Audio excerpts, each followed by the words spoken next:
Moi kaikille! Me ollaan nyt täällä Kotakinabaluulla ja hypättiin juuri tämmöiseen minibussiin, miniväniin. Me ollaan matkalla sinne vuoren juurelle niin sanotusti. Kyse on siis 3 päivän 2 yön retkestä, mikä olisi tarkoitus sitten kiipeä sinne vuorelle, ja sitten siellä vuorella meillä on tämmönen Via Ferrata. Joo, jos ei Via Ferrata ole tuttu, niin mennään tällaisia vairatoja pitkin. Ne on varmistettuja reittejä, eli sulla on 2 tai ensinnäkin sulla on kiipeilyvaljaat ja sitten siinä on sellaiset slingit, josta lähtee sitten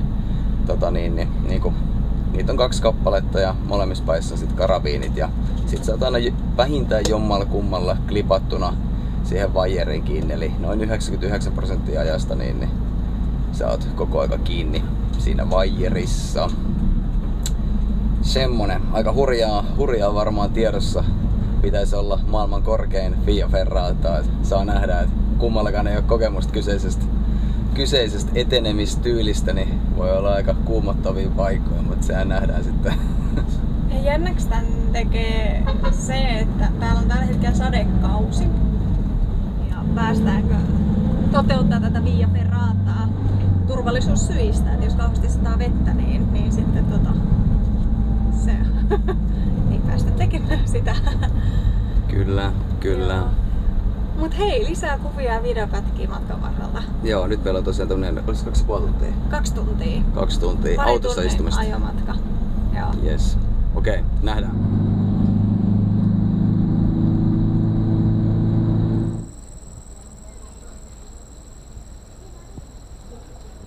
Ollaan päästy meidän ensimmäisen kohteeseen. Taustalla vähän näkyykin minkäs näköistä täällä on. Vähän niinku tämän laakson, en voi sanoa pohja, mutta täällä jossain vuorien välissä.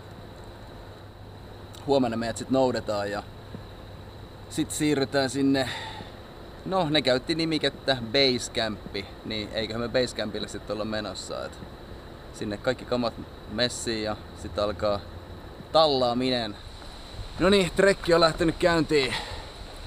Ollaan jossain vajaas 1900 metrissä ja niin kuin näkyy, niin ympärillä aukeaa viidakko.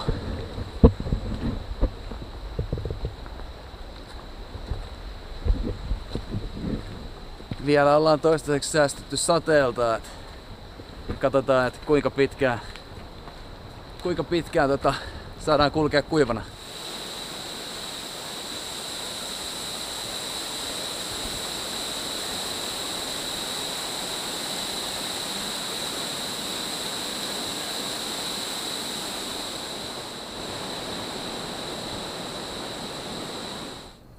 Welcome to the jungle.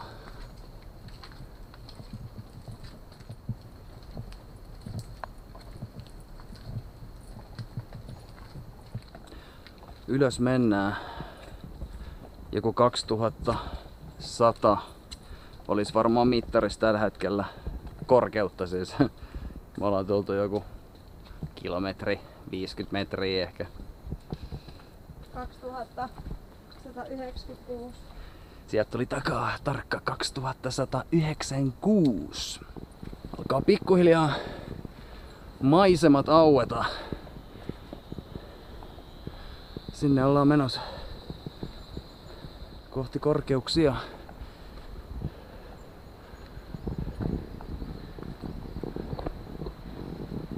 Makeet noi pilvet, kun on täällä matalalla. Tai no, me nyt niin hirveän matalalla enää olla, mutta kuitenkin.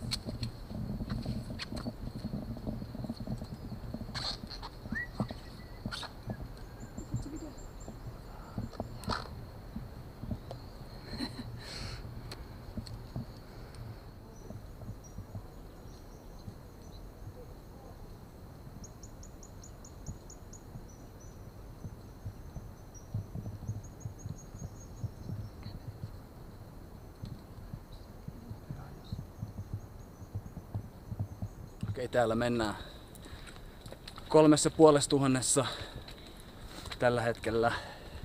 Tai siis 3500 metriä edetty korkeutta. Paljon meillä on Veera korkeutta? Ehdittä katsoa? Joo. 2704 metriä. Oh yeah. 500 metriä haikkiin ja sitten vähän riisiä koneeseen.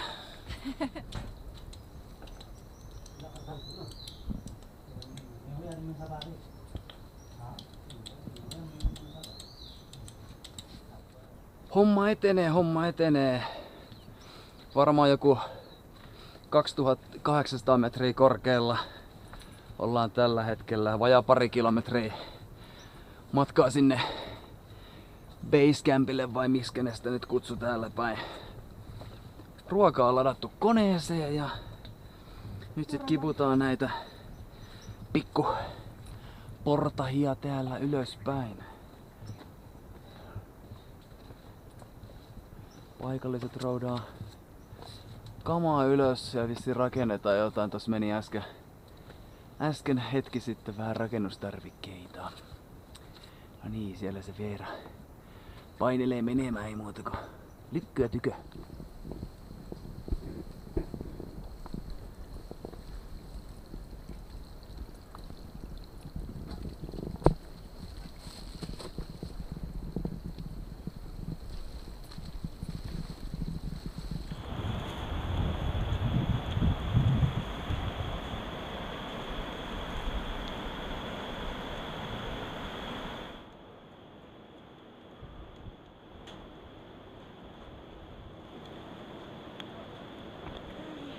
Hyvää huomenta. Täällä ollaan ja ihmetellään ja katsotaan, että miten käy. Nyt on vähän huonoa tuuria matkassa tavallaan, että siellä on pieni vesisade käynnissä ja se saattaa nyt pahimmassa tapauksessa estää meidän huiputusyritykset, mutta vielä on aikaa, venataan. Mitäs kello on? Kello on 2, tai siis 5:05. 5:05, eli varmaan tossa 3 pintaa, vähän 3 jälkeen tulee sitten viimeinen tieto, että mitä tapahtuu, että lähdetäänkö vai ollaanko lähtemättä. No problem. No niin, me ollaan nyt kiivetty meidän tuolta niin sanotulta basecampilta tunnin matka ylöspäin. Vaikea sanoa, olisikohan tähän joku kilometri 2,5 about. Joo, tonni 200. Ja niin, pieni eväshetki, vähän energiaa ja jatketaan matkaa sitten tonne toppiin asti ja pidetään oikeasti sormet ristissä, ettei ala sata enempää. Matka oli aika semmoista kalliovoittoista luonnollisesti, kun täällä vuorella ollaan, mutta tosi hyviä portaita ja sitten tuossa oli semmonen joku 50-70 metriä pitkä semmonen aika jyrkkäkin krämpläys kohta, mikä vedettiin sitten köydestä kiinni pitää. Et se oli ihan hauska pätkä. Siitä pääsi vähän leikkiin. Yes.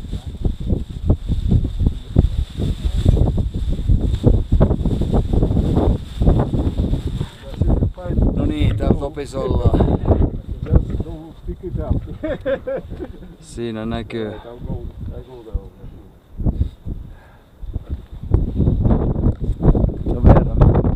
Hei, hyvä meininki! Päästiin ylös. Tää ei ollut oikeesti niin rankkaa tää loppupätkä nousu kuin se meidän ihan alku, kun jouduttiin kantaa niitä hirveän isoja painavia reppuja. Et tää oli oikeesti aika easy. Totta kai tuolla oli jotain vaikeita kohtia, missä joutui vähän puskea ja vähän hengästettä, mutta upeat maisemat siis. Kaupunki näkyy ja aika pimeät vielä, mutta ootellaan, että toi aurinko nousee, niin pääsette tekin myös näkemään maisemat, mitkä täältä avautuu. Jes, tosiaan jäädään odottelemaan auringon nousua ja toivotaan, että kelit suosii, ettei mene pilveet. Nähdään maailmaa. Täällä ollaan huipulla. Aurinko nousee. Uhkaavasti vaan tommoset pilvimassat pyöryy tosta kohti. Niin pikkuhiljaa ollaan menossa alaspäin. Aika kova tuuli. Vähän kylmä. Nävit aivan, no en sano kuinka jäässä, mutta on jäässä. Tuolta aurinko nousee tuolta takavasemmalta. No niin, alaspäin ollaan matkalla ja keli sen kun kirkastuu. No ei voi sanoa, että kaunistuu, mut se on totti. Vähän on pilvimastot väistyneet. Mut tosiaan niin tuolla alempana on vielä jonkin verran. Meillä on pieni hoppu tonne alaspäin, kun vähän näpit ja paikat jäässä, eli liikettä, niin saadaan lämpö päälle. Matka jatkuu kohti Laakson pohjaa. Katsotaan miten käy se meidän Fia Ferratan kanssa. Nyt on aivan loistavat asetelmat tällä hetkellä, mutta sitähän ei koskaan tiedä, miten nämä kelit täällä muuttuu. Katsotaan.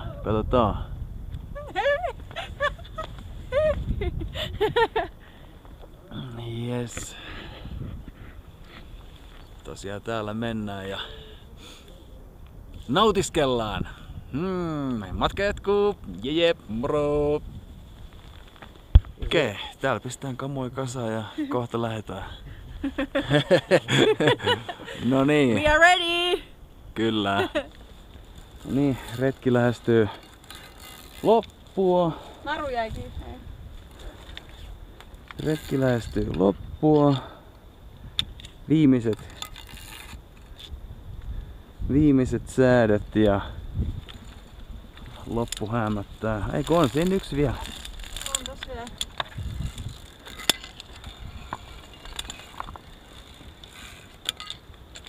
Noin. Whee!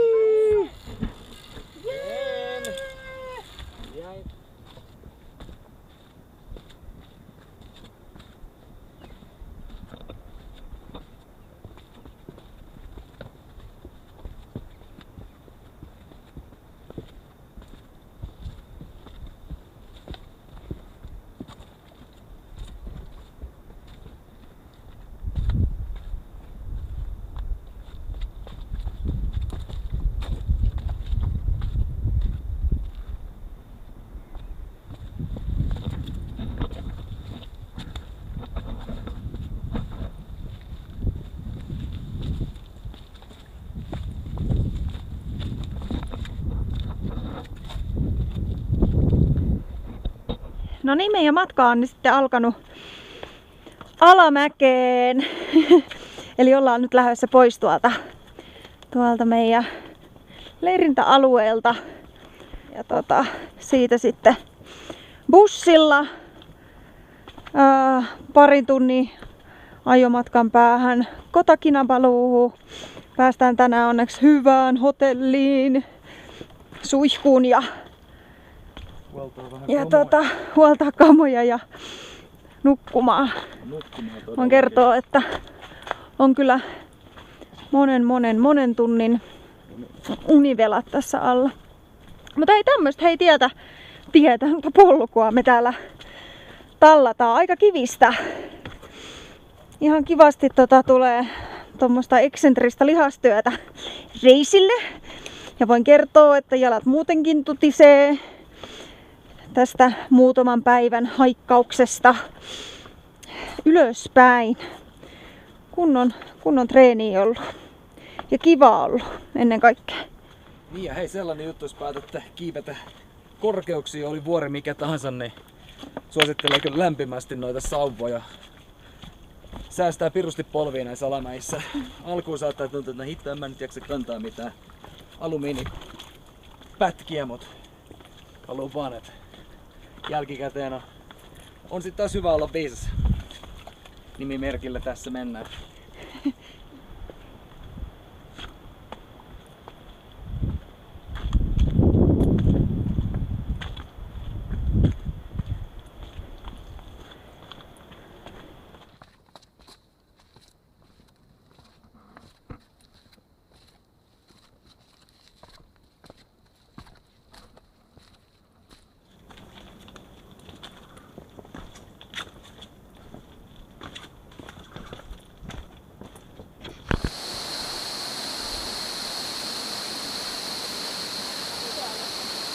Otanko?